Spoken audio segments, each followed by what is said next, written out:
네, 안녕하세요. 오늘은 남동중 2학년 2학기 기말고사 과학 기출 분석을 해보도록 하겠습니다. 그리고 이따가는 중학교 때부터 왜 고등학교 과학을 준비하기 위해서 과학 공부를 꾸준히 그리고 체계적으로 해야 되는지도 말씀드릴게요.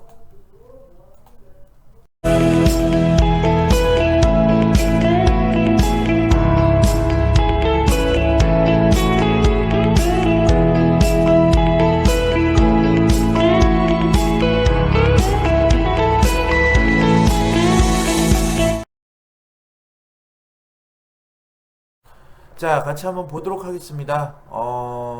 일단은 1년에 두 번밖에 시험을 안 봤어요, 이번에. 그쵸. 그러니까 조금, 생소한 감이 없지 않아 있었던 것 같은데, 요번 중학교 2학년 아이들 같은 경우는 이제 예비 중3이죠. 예비 중3 학생들 같은 경우는 개인적으로는 좀 걱정이 좀 커요.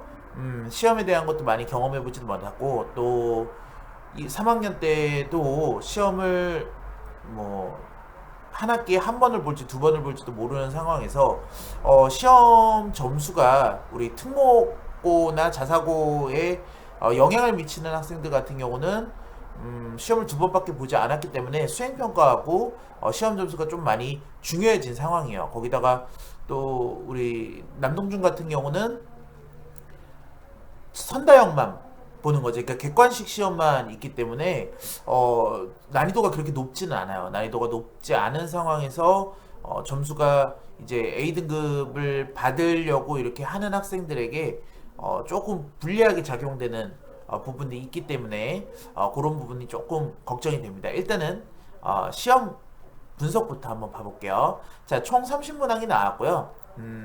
내용 자체는 동물과 에너지, 그리고 식물과 에너지, 그리고 물질의 특성 이렇게 세 군데서 나왔다라고 생각하시면 될 것 같아요. 요거 뭐 자세한 내용 같은 경우는 블로그에 있으니까 블로그에서도 확인해 주시면 좋을 것 같아요. 또 이해하고 개념 파악이 주된 내용으로 나온 그냥 좀 평이한 시험 문제였어요.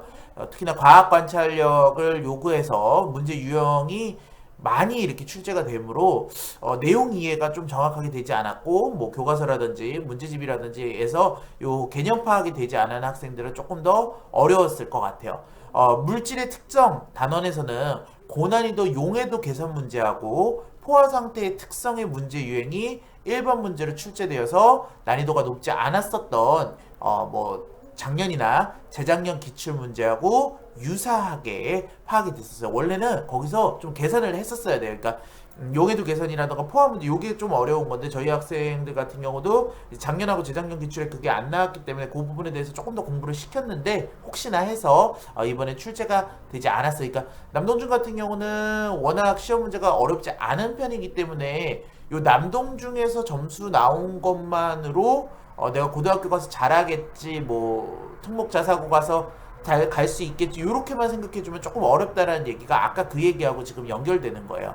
그래서 저희 원에서는 일주일에 한 번씩 이제 수업을 하는데 교과서 중심의 개념 이해하고 학습 내용 암기 같은 것들을 충실히 수행을 했고요. 또 기출 문제 같은 경우는 이제 시험 대비해서 예년도 그리고 저기 뭐야 작년도와 재작년도 시험 문제를 통해서 아이들하고 그 분석 시험도 보고 분석도 하고 틀린 문제에 대한 피드백까지 했거든요. 그래서 이런 식으로 공부를 해야지 학생들이 공부하는 방법도 알게 되고 또 시험 한 번에서 끝나는 게 아니고 그 다음 시험을 준비하는 방식들도 알게 됩니다.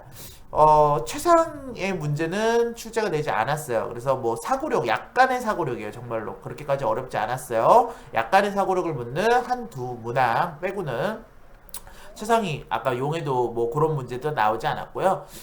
저희 같은 경우는 이제 주말에 보강 같은 거 하면서 또 특히나 이제 중상위권 학생들 같은 경우는 문제풀이 이 문제풀이가 이제 학교에서 나오는 범위가 조금 더 넘어갈 수 있도록 그러니까 조금 더 난이도가 위에 있는 문제까지 할 수 있도록 그래서 고등학교 준비까지 확실히 할 수 있도록 해서 자신감을 높이기 위한 격려하고 반복 개념 암기 학습을 진행했다라고 생각하시면 될 것 같습니다. 여기 지금 뭐 끓는 점과의 관계 뭐 이런 것들이 이제 조금 어려웠어야 되는 문제인데 그런 문제들이 이제 너무 쉽게 나왔다라고 말씀을 드릴 수가 있을 것 같아요.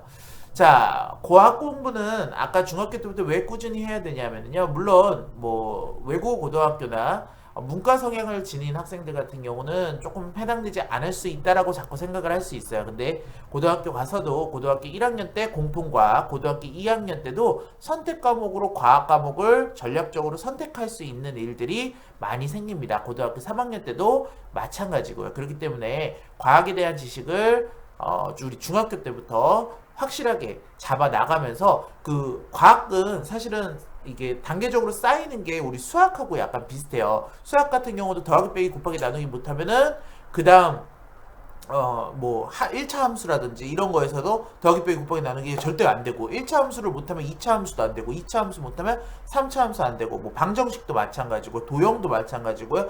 그 밑에 있는 것들을 차곡차곡 해내야지 그 위에 있는 상위 개념을 이해하고 파악하기 쉬운데 과학도 마찬가지예요. 갑자기 학생한테 공통과학이라든지 아니면 공통과학도 좀 쉬워요. 갑자기 뭐 물원, 화원 이렇게 해가지고 들어가게 돼버리면 확 다가오는 게 굉장히 어렵게 되거든요. 그래서 그거를 중학교 때 되게 차근차근 되게 잘게 잘라놓은 그런 단원들을 수행하면서 학생이 그거에 대한 그 고등학교 상위 개념에 대한 기초 개념을 상당히 잘 익혀놓아야 되고요. 그 익힌 것들이 쌓이는 게 나중에 고등학교에서 큰 차이를 만들어낸다라고 저는 생각을 하거든요. 실제로도 제가 하고 있는 교육들도 우리 그 선생님들도 그런 식으로 교육을 하고 있고요. 절대로 중학교에서만 안주하면서 공부하면 안 되고요.